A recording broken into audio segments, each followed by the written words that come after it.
3, 2, 1, start out. Make sure you're pushing yourself as hard as you possibly can. Make sure you're pushing through this the entire way. Push up on the left foot as high as you possibly can. 4, 3, 2, 1, start out. Good job, you got that one down.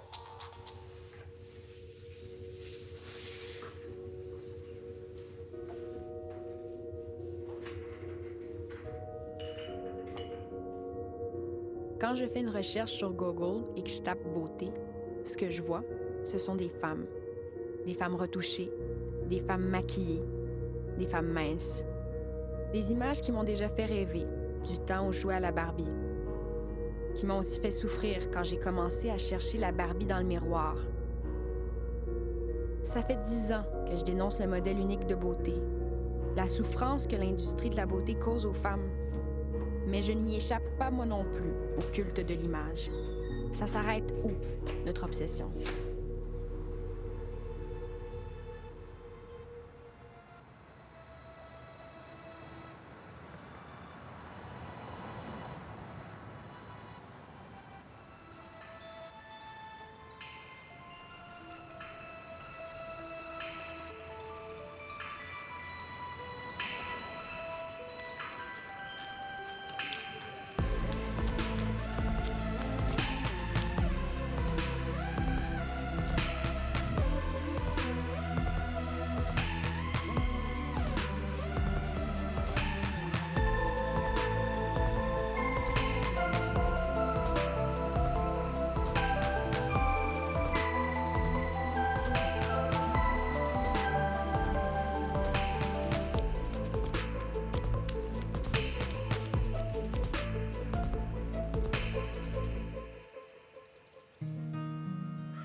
Oui, allô? Allô, c'est moi.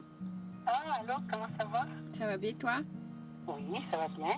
Écoute, j'aimerais ça qu'on se voit, si possible, dans les prochains jours. Est-ce que ça serait possible pour toi? Ah oui? Veux-tu venir ici? Ouais, je vais venir te voir. OK, bye-bye. Je pense que ça va être tough de parler à ma mère, de lui transmettre ou de lui parler de ce sujet-là qui est très difficile. Puis elle, je pense qu'elle sait même pas à quel point aujourd'hui encore c'est quand même très très fort chez moi, puis c'est quand même ça m'habite vraiment.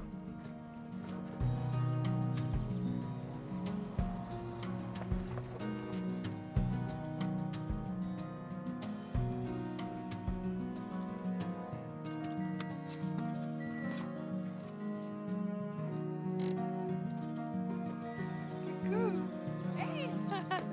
Allô? Ça va bien? Oui. Sauf que là, ça s'est transformé. Mais il y a des choses qui se disent pas en vrai. Tu sais, un album photo, je trouve ça quasiment vintage, là, Ah oui. aujourd'hui. Regarde ton air aussi, tu veux dire. Écoute, tu posais. J'étais poseuse. Ouais, ouais. J'ai Mm. toujours été poseuse, je pense. Ben, je pense que tu as toujours aimé ça te déguiser, oui. Là. Ah, shit. Là-dessus, excuse-moi, j'étais malade, là. Non, là-dessus, je n'étais pas bien. Non, mais déjà... J'acceptais pas de devenir adulte. Je trouvais que vous étiez vraiment pas des adultes tant Ben, inspirants, tu sais. C'était Oui, pas, ça me tentait oui. pas de devenir vous. quand quelqu'un fait de l'anorexie, c'est sûr que c'est un problème là, de dysfonction familiale. Là. C'est pas juste la société avec ses critères là, de beauté extérieure. Il faut qu'il y ait une fragilité. Non, mais c'est sûr, là, c'est Puis, une maladie mentale aussi, là. C'était C'est que je me aussi- mettais tellement de pression, j'étais comme tabarouette, je serais jamais assez parfaite dans la vie. Tu sais, à 10 ans, moi, je me regardais dans le miroir, puis j'étais un petit peu obsédée par ce que je voyais. Puis je suis comme, À 7 oh, ans. 7 ans, À 7 ans. je me suis toujours trouvée joufflue, Ouais. je me suis toujours Ouais. trouvée boulotte dans l'histoire. Tu sais, je me suis toujours Mhm. trouvée un peu moyenne, un peu moche, un peu ordinaire, tu sais. Puis on dirait que j'ai toujours voulu contrecarrer ça, puis j'étais comme drôle, j'étais autre chose, j'attirais l'attention. Puis on dirait que dans un lieu public encore aujourd'hui, si j'ai pas d'attention, je sais que c'est un peu monstrueux ce que je dis, mais je me sens pas bien. Je pense que ça vient de là. on se transmet ça là, de génération en génération, ce mal-être-là, ce manque d'amour de soi. Tu sais, j'ai pas pu te Oui, parce que si l'enseigner. tu regardes mon journal intime, tu sais, ce qui me fait capoter, c'est que je regarde ça 10 ans plus tard, puis je suis comme... Je m'haïssais. Tu sais, c'était ça que je disais. Ouais. T'as pas vu, là? Je Oui, suis j'ai grosse. vu. Je Tu me suis l'as grosse. dit.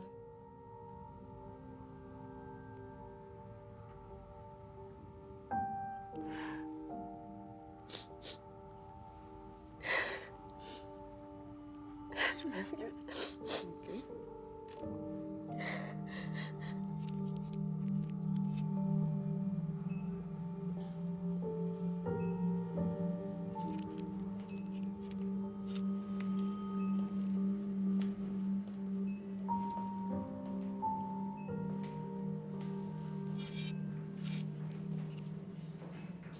Ça faisait 5 jours que j'avais mangé la première fois que je suis venue ici, que je me suis fait hospitaliser.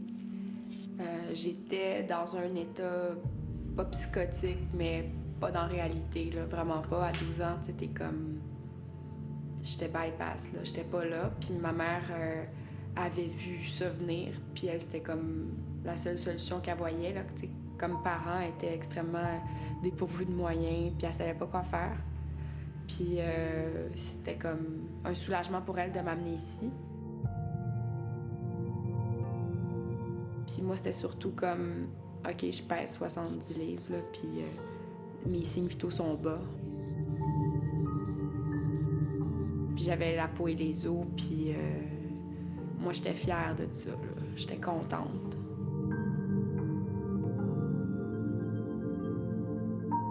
C'est sûr que j'étais vraiment en colère là, d'être là. Puis ma colère, elle s'est perpétuée tous les jours que j'ai été ici pendant un mois. J'envoyais chier le monde, là. J'haïssais. J'haïssais le psychologue, que je le trouvais pas sérieux. J'haïssais l'infirmier, j'haïssais tout le monde. Mes repas, je les mettais dans l'armoire. Je sais pas d'ailleurs ce qui s'est passé de cette bouffe-là, tu sais. Je mangeais rien de ce qu'il me donnait.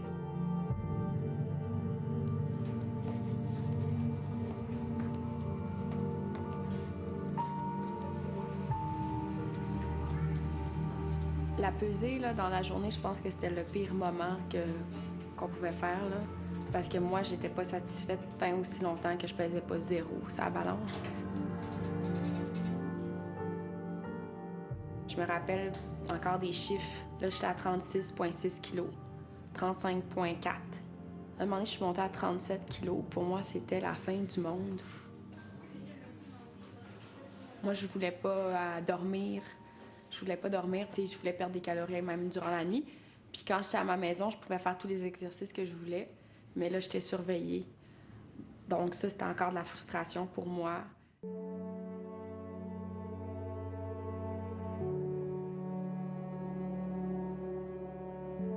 Je me rappelle avoir vu des fantômes autour de moi.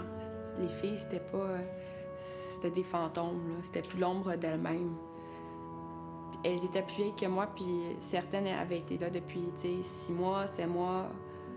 D'autres avaient fait des rechutes, étaient revenues, puis j'étais comme, OK, ça va-tu être ça, ma vie?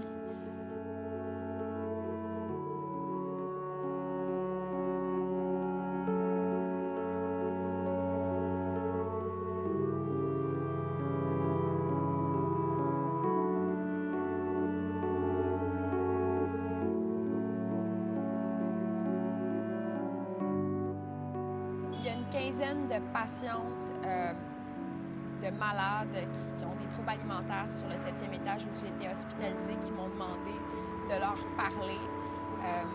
Ça m'a confrontée à ce que j'étais il y a 12 ans.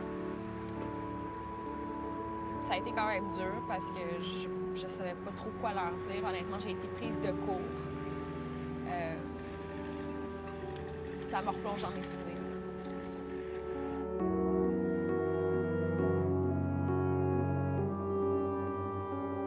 Ça m'a fait bizarre, mais je suis contente que ça soit passé, je suis contente que ça soit fini, puis je retournerai jamais là. Jamais.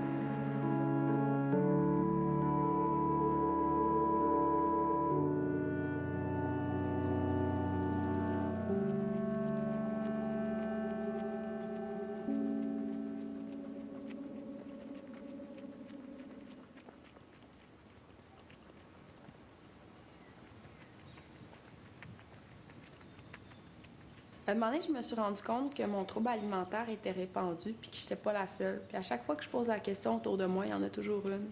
Oui, moi, j'ai souffert de boulimie. Oui, moi, j'ai souffert un peu d'anorexie. Puis j'ai commencé à me questionner parce que je me suis rendu compte que les magazines que je lisais avaient aussi une influence sur moi. Puis que la télé, ce qu'on m'envoyait comme message, ben c'était « t'es trop grosse, fait qu'oublie ça ».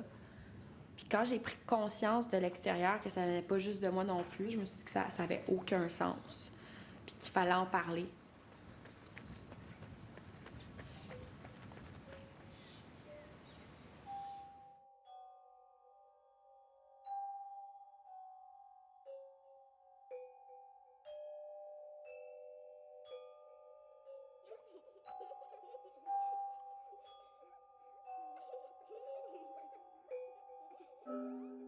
Je jouais beaucoup au Barbie, contrairement à ma sœur qui avait des Legos.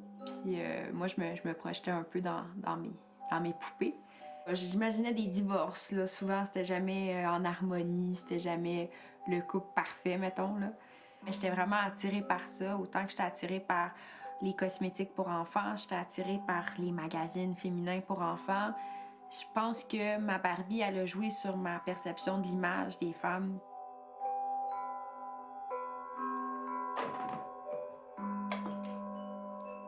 Et c'est sûr qu'avec mon regard critique aujourd'hui d'adulte, j'ai de la misère avec ça parce que ce que ça représente, c'est qu'on le veuille ou qu'on le veuille pas, une Barbie, c'est l'espèce d'obsession de la beauté, de l'incarnation de la beauté dans une poupée.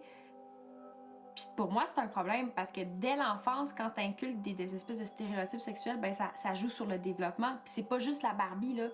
Ça va dans tout l'univers du rose, de la princesse, de la paillette. Des fois, les gens sont comme « Pourquoi tu t'insurges par rapport à ça? » Ben, c'est parce que ça a des conséquences là, sur le développement à long terme.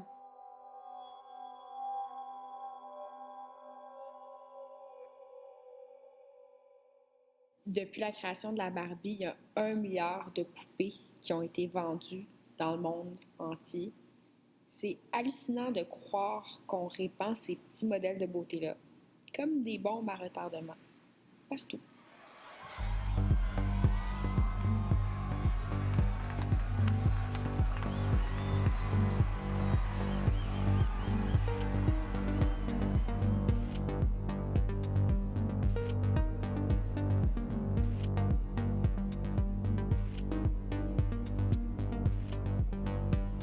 Les Barbie et les mannequins internationaux, est-ce qu'il y a un lien entre les deux?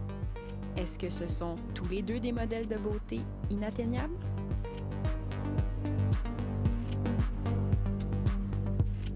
Est-ce que les mannequins, c'est un modèle réaliste ou c'est comme plus un fantasme de beauté? Je pense que c'est un modèle réaliste, contrairement à ce qu'on peut penser. Beaucoup d'agences prônent maintenant la santé physique, puis tout ça, puis les mannequins qui ont des grandes pertes de poids, puis tout ça. Moi, je suis consciente qu'à mon agence, si je perds 10 livres dans les 2 derniers mois, il y a quelque chose qui se passe au niveau de la santé, puis les agences, ils veulent des filles en santé. Comment tu te sens quand tu te regardes dans le miroir? Oh mon Dieu! Je sais pas, en fait, je me sens juste différente, mais je l'accepte. Comme je pense pas nécessairement avoir un visage qui ressemble à tout le monde, mais en fait, je sais pas, genre, je me dis que je suis comme je suis, j'ai mes défauts, j'ai mes côtés beaux dans mon visage, mais sinon, j'ose pas me comparer. Je pense que ça part tout de chacun.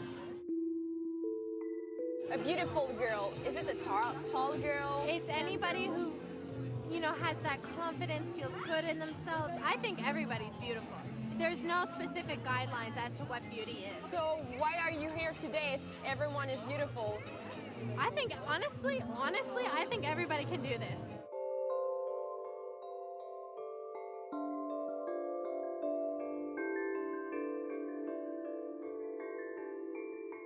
Est-ce qu'on est obsédé par la beauté dans notre société? Un petit peu. C'est quelque chose qui est important. Les filles se maquillent, les gars se peignent un petit peu tous de la même façon. C'est sûr que socialement, c'est quelque chose qui est important, je pense, la beauté. And I know that there are people who are obsessed with themselves, obsessed with the way that they look if they are beautiful. I think they are obsessed with the way they are and fitting that model, you know what I mean? Souvent, il y a beaucoup de mannequins qui manquent de confiance en soi. Puis ça donne encore un petit coup de pouce. Puis c'est justement de ne pas se détruire en se disant qu'on est mannequin. Puis il faut avoir le stéréotype mince, garder confiance. Puis y aller avec ça. Il y a beaucoup de femmes qui se trouvent moches, on dit. Pourquoi? C'est le manque de confiance, encore une fois. Moi, je dis. Puis ça vient de d'où, ça? Beaucoup des magazines, beaucoup le stéréotype de la belle femme mince, avec des beaux seins, des beaux visages, des beaux traits. C'est la publicité à fond, c'est ça.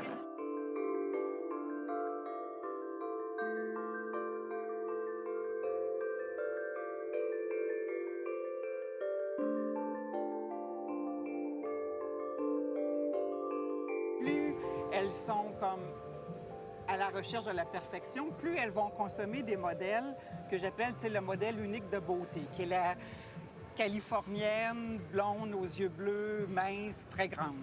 On prend pour acquis que si une femme ne ressemble pas à cette femme-là, que ce soit en pub ou dans les magazines, elle va vouloir consommer ce produit-là, des produits de beauté, des vêtements. On joue beaucoup sur sa faible estime d'elle-même. C'est comme ça que ça fonctionne en pub. On te fait sentir coupable d'être en manque de quelque chose, puis tu vas aller acheter le produit. Louise Dugas a été rédactrice en chef du magazine Elle Québec pendant 5 ans. Lucide, elle a vu de près les rouages de l'industrie de la beauté. Ce qui est difficile dans le milieu du magazine, c'est le modèle unique de beauté. La beauté se manifeste de façon tellement différente et il faut l'encourager. Et le problème, c'est qu'on en a une seule image et c'est ça qu'il faut diversifier. Louise s'est essayée à la diversité. En mai 2013 avec Justine Legault et encore en mai 2014 avec Ashley Graham, des femmes rondes qu'elle a mises en page couverture, ce qui est contraire à la culture habituelle de ce type de magazine. J'ai parlé à des publicistes plus d'une fois qui me disaient « ça ne changera jamais, on veut pas voir des rondes, on veut acheter du rêve, on veut acheter un fantasme ». Je pense qu'il y a une partie de la population qui répond à ces stimulus-là. Moi, je dis que ça s'en vient. C'est juste que c'est long. Quand je vois, par exemple, des stars hollywoodiennes, je pense, par exemple, à Jennifer Lawrence, Keira Knightley, Kate Winslet, qui dénoncent l'utilisation abusive de Photoshop, je me dis « wow, on est arrivé quelque part ».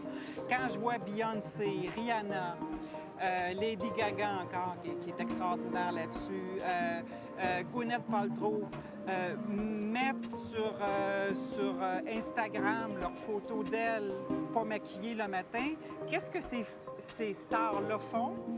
Elles disent aux plus jeunes, qui sont plus vulnérables en termes d'estime d'elles-mêmes, elles disent aux plus jeunes, faites la différence entre la fiction et la réalité. Peut-être qu'il y aura des modèles différents et qu'on verra là un changement de mentalité, encore une fois, dans cette industrie-là qui est très conservatrice parce qu'il est question de sous. Tu comprends? Il est question de sous. Quand il est question de sous, on est un peu frileux. Il n'y a pas encore assez de femmes à des niveaux hiérarchiques élevés dans les organismes de presse. Il y a beaucoup de filles éditrices. Moi, j'ai eu la chance d'avoir une éditrice incroyable qui a appuyé son équipe, tu comprends? Mais il n'y en a pas encore assez plus haut qu'elle.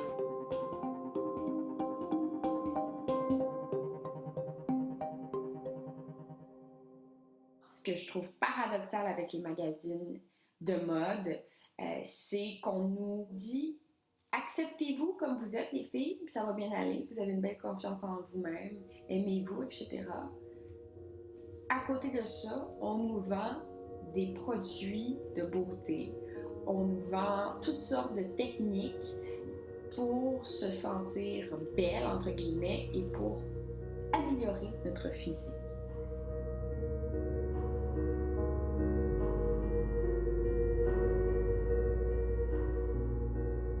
Cette façon-là de nous faire sentir coupables comme femmes, d'être ce qu'on est, c'est extrêmement aliénant.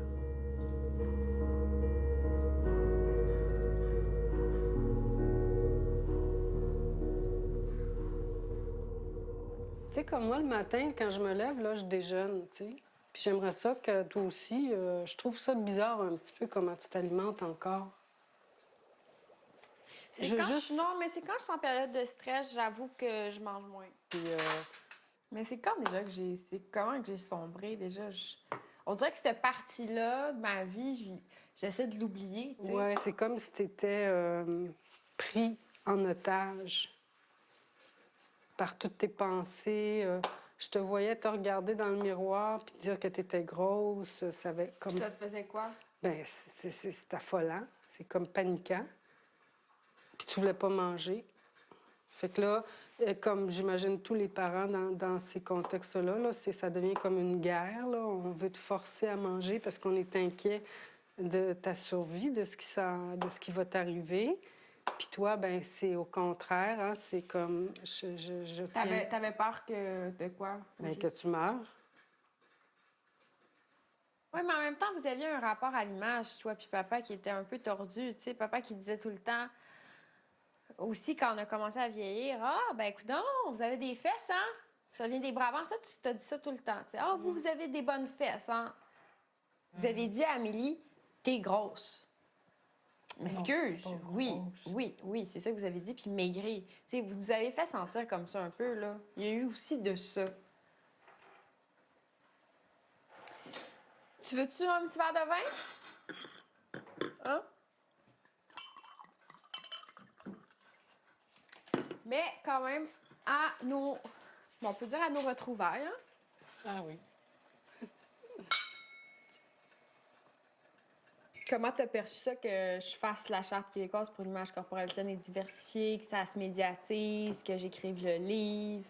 Au moment où tu le faisais, j'étais partagée entre l'incrédulité comme hein, pourquoi tu rends ça public, puis il y avait la grande, grande fierté que ça débouche sur quelque chose de... C'est de la résilience, tu sais, comme se servir d'une expérience douloureuse, négative, difficile, une épreuve, pour la traverser puis la transcender. On me reproche mes paradoxes, que de dire, ben tout le monde, soyons naturels, et d'être moi-même un peu prise par mon image, ce qui est vrai. Toi, tu vis comment avec mes paradoxes, puis mon engagement versus ce que je représente? Je comprends quand même les gens qui étaient désarçonnés par le contraste entre ton image puis le propos que tu voulais défendre. Il y a des gens qui disent, ben regarde, t'es cute, ne parle pas de ce sujet-là. Non, c'est pas le fait que tu sois cute, c'est peut-être le fait que dans ta beauté ou dans ta façon d'être cute, il y a quelque chose en toi qui veut correspondre aux critères actuels. Mm-hmm. Tu sais, comme tu veux ressembler aux images un peu des magazines, là, dans la façon dont... Ben, je veux dire, oui, dans ta façon de te présenter extérieurement, tu sais, les choix que tu fais de vestimentaire, de maquillage, tu veux plaire. Ben, c'est sûr que c'est dur, là, tu sais, de me faire dire mes vérités par ma mère. Je sais que je suis paradoxale, mais c'est comme ça. Donc, j'accepte, là. Chacun a ses paradoxes, de toute façon. En tout cas.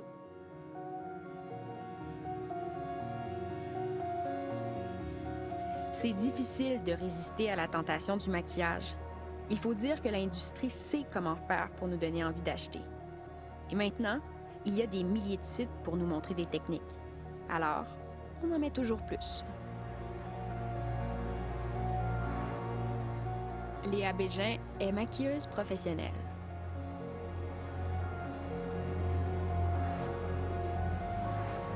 C'est beau. C'est très attrayant. beau. C'est très C'est coloré. comme des bonbons. Des bonbons. Oui. C'est comme des enfants dans un magasin de bonbons. Ça nous prend un démaquillant des yeux, On va y aller avec un nettoyant visage, un démaquillant, lotion tonique, exfoliant visage, besoin d'une crème de jour, sérum de sérum. le eyeliner noir, toujours pratique. Mais le avec sérum des yeux puis les antirides, on a-tu besoin de ça? mascara, Crème de jour, cacherne, cacherne, oui. Crème de nuit, crème contour yeux, masque hydratant.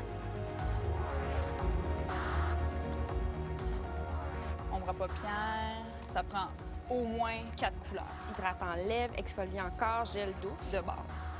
Ouais, fond de teint, ça, c'est important. Il nous manque les pinceaux.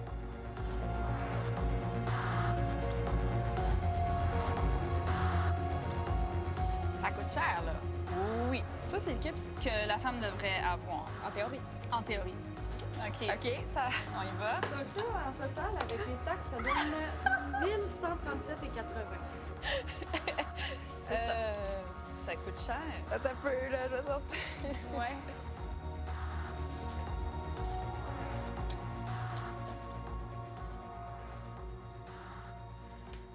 C'est où mon démaquillage? Mais en même temps, tu sais, moi, je m'accepte ça. Ben oui, j'espère. J'espère, mais... Je m'accepte très bien sans maquillage. Regarde, correct. C'est-à-dire qu'à un moment donné, faut bien s'accepter. Hein? Paraît. Il faudrait. Toi? Il faudrait. Toi, sans maquillage, ça se peut-tu? Mais en fait, moi, je me maquille pas beaucoup, mais ça n'a pas toujours été comme ça. Secondaire 1, je me maquillais pas. Secondaire 2, je suis arrivée une journée maquillée à l'école. Puis là, j'ai remarqué le regard différent que les garçons, les petits garçons posaient sur moi. Puis là, j'ai fait « Oh, ça fait quelque chose. Ça a un effet direct. » Puis c'est comme si à partir de ce moment-là, j'étais plus capable d'arriver à l'école sans maquillage. Quand tu travaillais dans une boutique de maquillage puis tu t'es maquillée le soir? Je pleurais. Ça arrivait que je pleurais. Tu sais, on vendait du maquillage, on vendait une image, on se vendait nous. On mettait tous les produits qui existaient, on était parfaites. Donc le soir, quand je me démaquillais, ça arrivait que c'était un peu moins fun. Ça arrivait que j'ai pleuré en me regardant. Ouais. C'est pour ça qu'il faut se maquiller. Quand je dis intelligemment, c'est ça. Il faut pas en mettre trop. Il faut jouer en transparence. Il faut pas mettre un masque. Il faut pas se cacher. En même temps, on a une mode qui est le fameux contouring, oui. Qu'on peut aller changer carrément. On peut aller s'amincir, rapetisser le nez, allonger le nez, rapetisser le menton, cacher un double menton. On peut tout faire avec le contouring. Donc là, c'est vraiment un masque. Si, avec ton maquillage, à tous les matins, tu changes la forme de ton nez, là, ben, peut-être que le soir, quand tu te démaquilles, ça se pourrait que ça joue sur la confiance que tu as en toi. T'sais.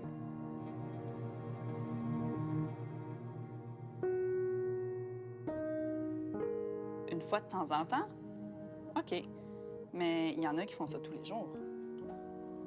C'est comme se faire une chirurgie qu'on s'enlève le soir. On cache qui on est. La beauté, pour moi, est dans la diversité. Mais pour ça, il faut s'accepter soi-même. Puis pour ça, il faut réaliser, numéro 1. Puis numéro 2, faire du travail sur soi. Moi, je me croise les doigts, puis j'espère vraiment qu'un jour, on va tout être capable de mettre en valeur nos qualités, puis de s'asseoir dans une chaise de maquilleuse, puis de dire « Je me trouve belle aujourd'hui. Je trouve que j'ai des belles lèvres, pourrais-tu les mettre en valeur? » Et non pas « J'aime pas mes lèvres, peux-tu les cacher? » t'sais.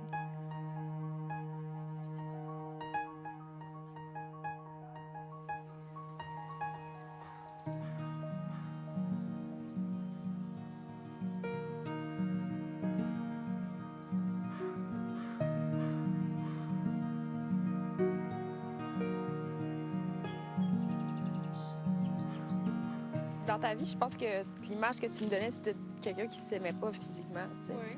Tu te trouvais pas belle. Oui. En même temps, toi, c'est spécial parce que tu t'es jamais maquillée de ta vie, tu sais. Puis il y a peu de femmes que je peux se dire qui n'ont pas succombé à ça. J'aime pas ça. Puis t'as jamais comme adhéré aux critères de beauté. Tu sais, t'es quand même une fille qui est très, très naturelle. Oui, mais je suis rebelle aussi. Je veux dire, je veux pas correspondre à rien de l'extérieur qui m'est imposé, là. Je trouve ça aliénant. Mais c'est quoi ta façon de te rebeller?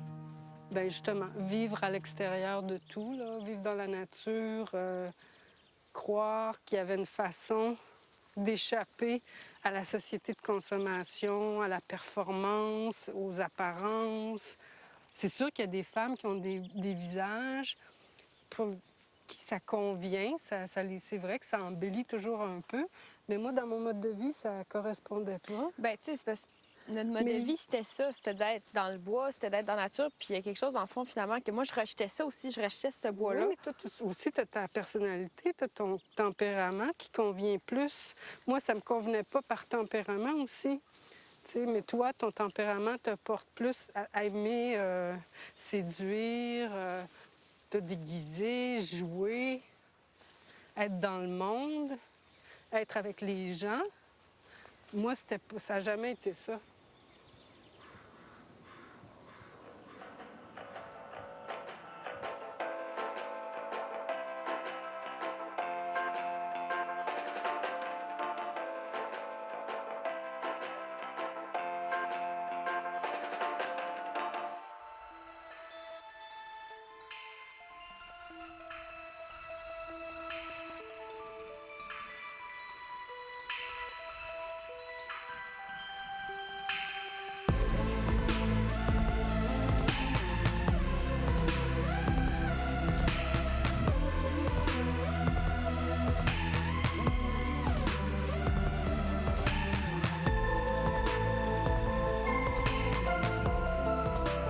Si j'aime la beauté, ben ouais, garanti, je serai pas avec une personne laide. C'est comme ça, mais on est dans un monde superficiel. C'est quoi une belle fille dans notre société? Faut qu'elle ait des grosses fesses, faut qu'elle ait des gros seins, faut qu'elle ait des beaux traits. Malheureusement, C'est quoi un beau gars dans la société? C'est quoi un beau gars dans la société? c'est moi. Un gars comme moi.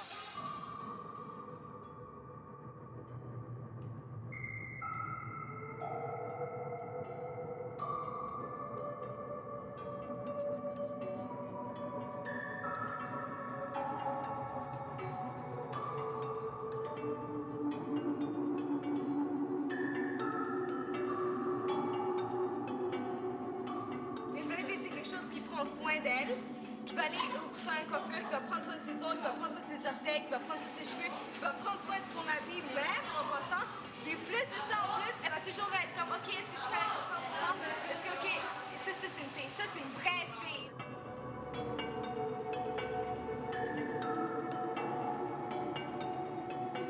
Moi, je trouve que qu'est-ce qui attire le plus les gars, c'est peut-être exactement. Ça, c'est selon les critères médiatiques d'aujourd'hui. Mais décris-moi-les.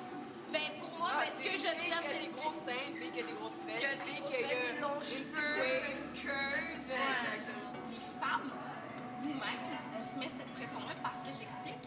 Moi, depuis toute petite, ma mère ne veut pas que je vais au dépanneur si je ne suis pas arrangée. Ça vient des gars? La pression de la Oui, ça vient des gars. Parce qu'il y a beaucoup de femmes qui vont chercher pour des gars, puis ils vont chercher, check lui, puis ils vont vous dire, oh, lui, il trouve ça beau, moi, je vais mettre ça. Lui, il trouve ça beau, moi, je vais mettre ça. T'opposes toujours, ah, t'es pas bien comme, j'aime pas ce que tu penses. Ah, puis là, faut que tu trouves quelque chose de plus beau que ce que lui va aimer.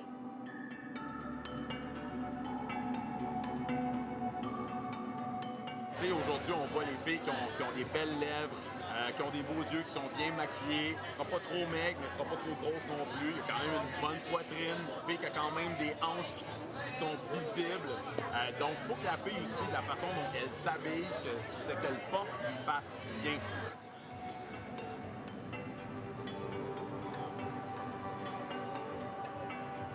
Est-ce qu'on est obsédé par la beauté? Ouais, Clairement. Tous les jours. Clairement.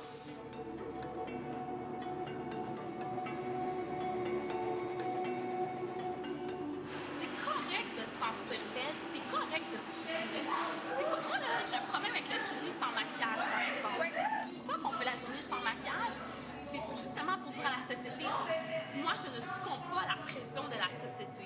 Mais si t'es une fille comme moi qui aime ça, faire ça, qui aime ça se pouponner, c'est sûr qu'il y a des journées comme tout le monde, hein, que je me regarde dans le miroir, je suis découragée, je me sens un peu plus grosse. Il faut que, là, dans ce temps-là, je fais un marathon de gym, de bien manger, de diète, de tout ce que tu veux. Mais c'est tellement un travail de tous les jours parce qu'on a tellement une pression quotidienne pour se sentir bien. Sur le marché de la séduction, la beauté est convoitée. Mais c'est toujours le corps des femmes qui doit se soumettre à certains critères. Je ne sais pas ce qui arriverait si on braquait le même regard sur les hommes.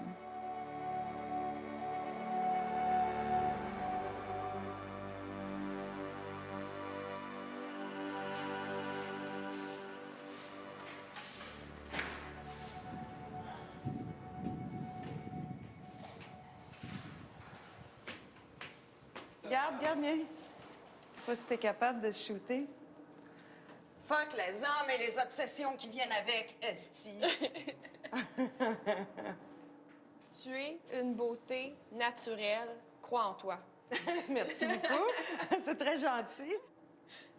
Donc, je laisse faire le spray net? Oui. OK. C'est ça. C'est fou.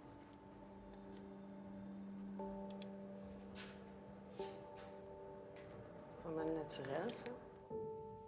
Je décide en fin de mon métier. Je serai chanteuse. Comme je te disais, là, Kurt Cobain, Mitsu. Oh, wow! C'est vraiment ici. Je me suis retrouvée sur scène. Donc là... Ah, ben si tu vois, OK, c'est ça. Fait que là, les loges sont pas loin. Je lis les premiers articles à mon sujet. Ils ont tous un point en commun. Les mots pulpeuse, voluptueuse ou ronde. J'ai 17 ans. Je pèse 116 livres. Je voulais montrer une différence entre la femme-enfant que les gens avaient connue au départ avec El Mundo, avec Bye Bye Mon Cowboy, les Chinois, et puis la nouvelle femme que je voulais présenter. Donc, c'est l'époque des dîners congelés à 300 calories pour moi. C'est l'époque des spécial cas que tu manges avec du lait 1%, pas de sucre.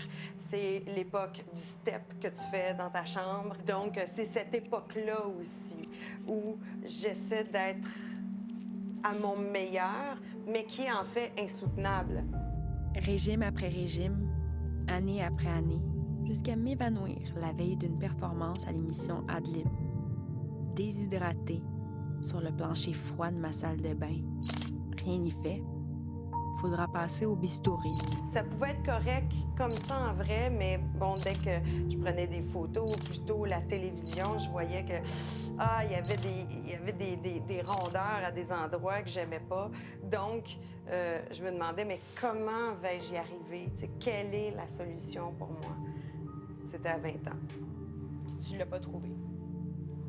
Je l'ai... Non, à long terme, non, certainement pas.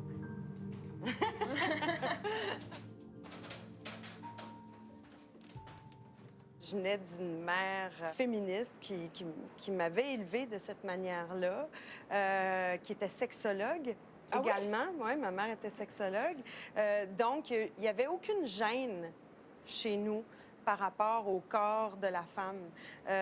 Donc, ma manière à moi de faire la différence, puis en même temps de me prouver et de me challenger, c'était d'avoir aussi le regard des hommes porté sur moi, en disant « Je vais être la femme ultime, on va m'aimer, je vais être aimée ».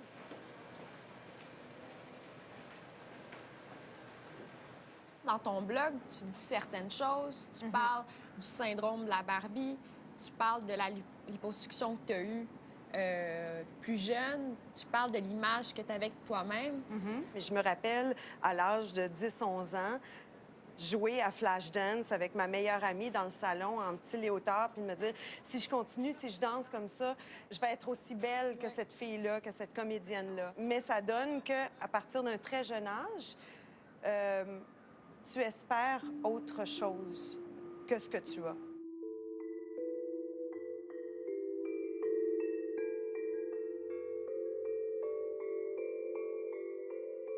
Il y a un an, je faisais de l'exercice chez mon entraîneur et puis la chanson de Flashdance a commencé sur le iPod.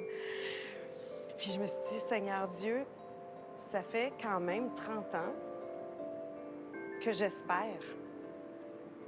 Ça fait 30 ans que j'espère ne pas avoir mon corps.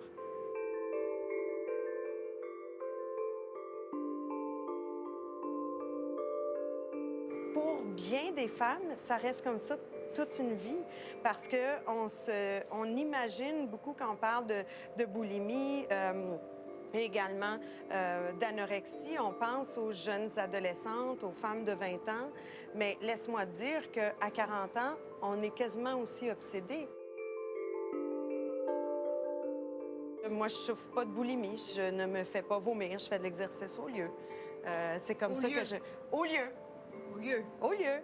C'est ça, mais c'est la même chose. C'est la même chose encore aujourd'hui. Bien, oui, mais là, je suis en train de travailler là-dessus et j'accepte donc que ça sera peut-être pas comme je veux.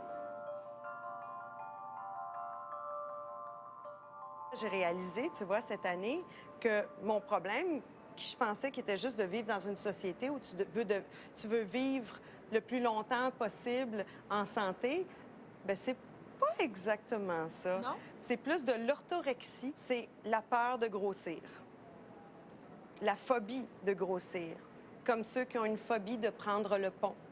Donc, le fait de manger quelque chose qui est calorifique ou qui n'est pas bon pour la santé, c'est la quête de la santé, mais à tout prix.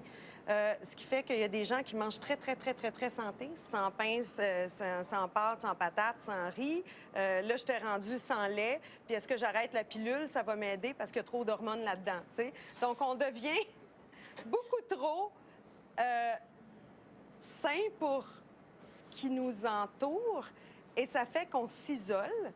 Premièrement, ça, c'est la pire des choses, parce qu'on ne veut pas manger en public, on ne veut pas manger avec nos amis qui s'en vont manger de la scrap. On veut pas, tu sais, je veux dire, ou on vient chez nous et on angoisse. Donc, la seule différence, c'est que ceux qui sont orthorexiques mangent très bien, et s'ils ne mangent pas bien, ils s'en font, puis ils angoissent le soir à cause de ça, puis ils se disent que le lendemain, ils ne recommenceront plus, puis là, ça va changer. J'ai commencé au printemps à voir quelqu'un à chaque semaine. Ça m'appelle à manger et à laisser aller. Et dans les premières semaines, c'était très difficile parce que j'avais l'impression que j'allais peser 200 livres. Puis encore, des fois, je mange quelque chose, j'ai l'impression que je vais paniquer parce que j'ai l'impression que je vais avoir l'impression que je vais peser 200 livres demain matin.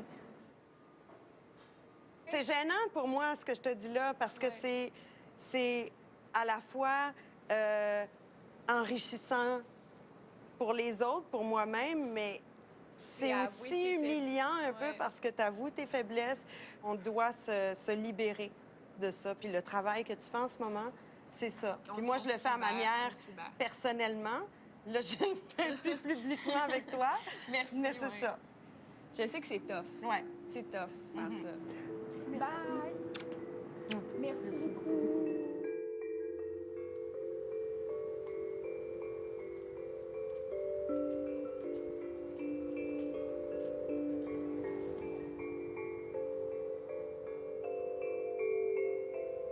Quand j'entends une femme forte et belle comme Mitsou dire qu'elle n'est pas bien dans sa peau, ça me confirme à quel point l'obsession de la beauté est répandue. Pédaler sur des machines, compter ses calories, prendre soin de son image. Tout ça pour plaire? Mais à qui? Aux autres ou à soi-même?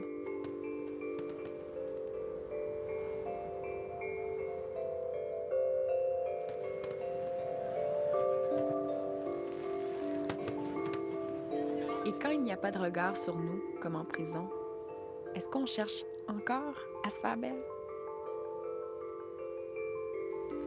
Moi, j'ai fait plusieurs séjours en prison, dont un séjour fédéral, donc sentence fédérale, 2 ans et plus.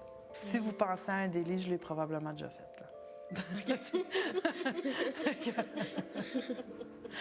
C'est ça. OK. Je suis arrivée dans la rue, j'avais comme 13 ans et demi. Puis là, je me souviens, tu sais, je voyais ceux qui utilisaient des drogues injectables, là, sur de la cocaïne ou de l'héroïne, puis ils étaient tous là, maigres, là, mais vraiment maigres. Puis là, ben moi, dans ma tête d'enfant de 13 ans, tu sais, j'étais comme, ben si je veux maigrir, j'ai juste à en faire moi aussi, tu sais. Si j'en fais une couple de mois, après ça, j'arrête, tu sais, je vais perdre du poids. Fait tu sais, c'était mon idée d'un régime sain, en fait.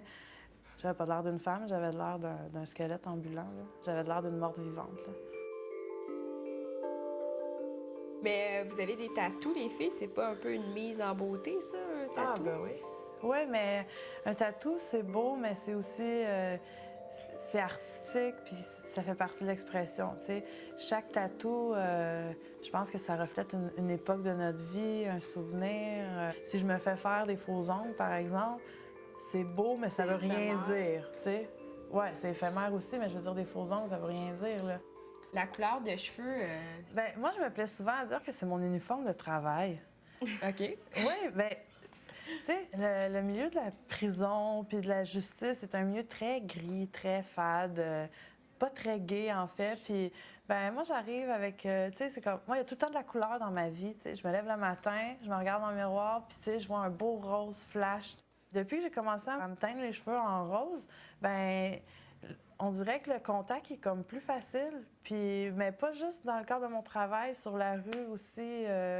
Je sais pas, j'ai peut-être l'air d'une fille tout le temps contente, mais je suis tout le temps contente aussi, fait que...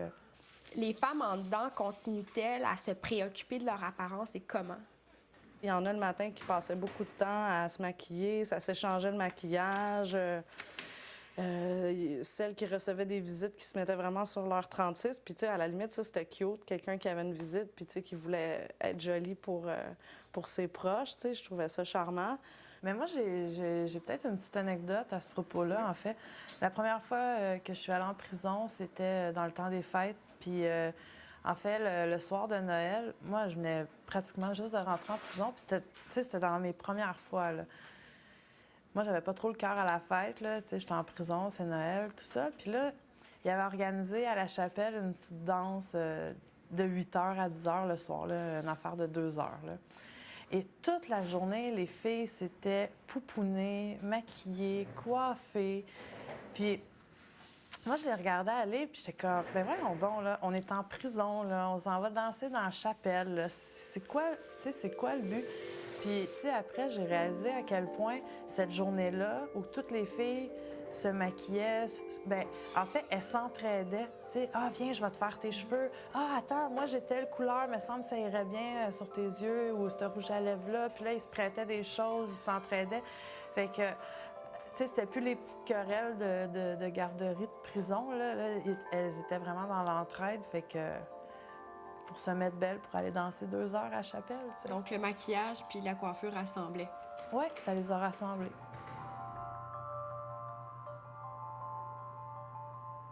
On est souvent préoccupé par le poids à l'extérieur, puis en prison, on dirait que ça prend des proportions incroyables parce que les filles, généralement, se mettent à beaucoup manger ou, de toute façon, la nourriture qu'on nous sert n'est pas super santé.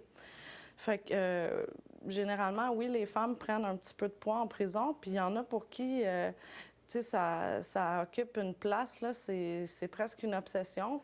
Quand une fille rentre en dedans avec du beau linge, puis qu'elle veut une cigarette, bien, tu sais, tu peux faire un échange.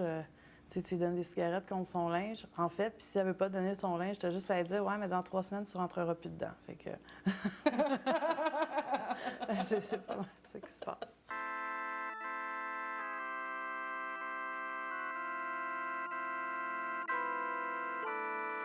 Des fois aussi, je pense qu'on est trop dur avec soi-même. Je suis une fille très perfectionniste pour plusieurs choses, puis ça en faisait partie beaucoup. Puis, ben, j'ai la chance d'avoir un copain qui aime les rondeurs. Fait que, tu sais, à travers son amour, à travers son regard, je me sens femme, je me sens super belle. Malheureusement, je pense qu'on est dans une société qui est extrêmement obsédée par les apparences, puis qu'il y a des standards très particuliers. Je pense qu'il y a un peu trop de Photoshop partout, puis c'est pas ça la vraie vie, puis c'est pas ça la vraie beauté. On essaie de ressembler à quelque chose qui est retouché par ordinateur, puis c'est sûr que je pense que ça fait en sorte qu'il y a des gens qui sont dépressifs, il y a des gens qui ont des troubles alimentaires, il y a des gens qui... Il faut arrêter de vouloir plaire à tout le monde, puis la personne à qui on doit plaire, bien, c'est nous-mêmes.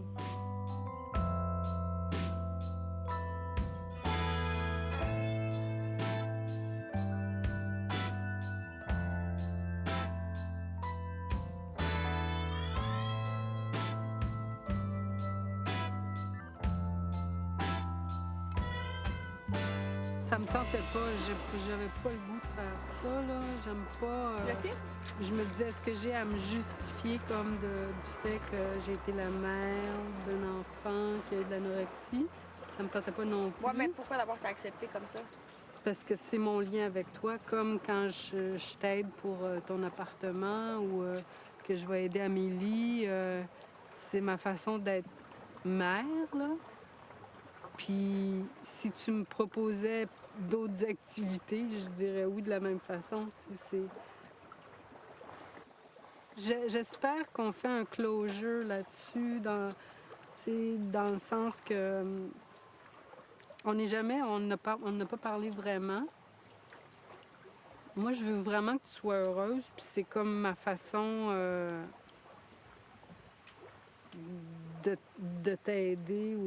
Donc, participer au film, c'est mettre mon petit grain de sel, là. Mais c'est d'être avec toi.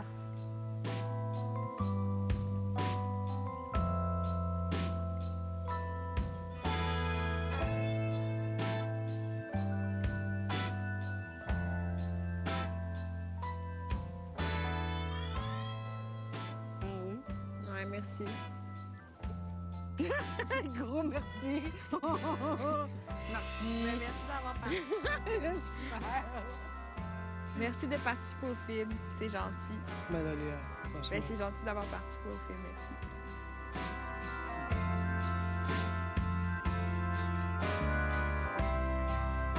Demain, à Beauté Fatale. J'ai mon histoire sur mon visage, puis c'est avec ça que je travaille. T'sais. Tant pis s'ils veulent pas me caster. Quand beauté rime avec jeunesse. On est dans une société hyper hypocrite. Faudrait que personne vieillisse. Quand j'ai vu mon visage dans 25 ans, j'ai eu un choc. Des femmes à cœur ouvert sur la quête de la beauté. J'en pouvais plus de ma face, puis je voulais me faire aider, puis je trouve ça magique. On vieillit, pour moi, puis je trouve ça fatigant. Vous êtes tellement belles, des filles au naturel. Beauté Fatale au Grand Documentaire de Télé-Québec.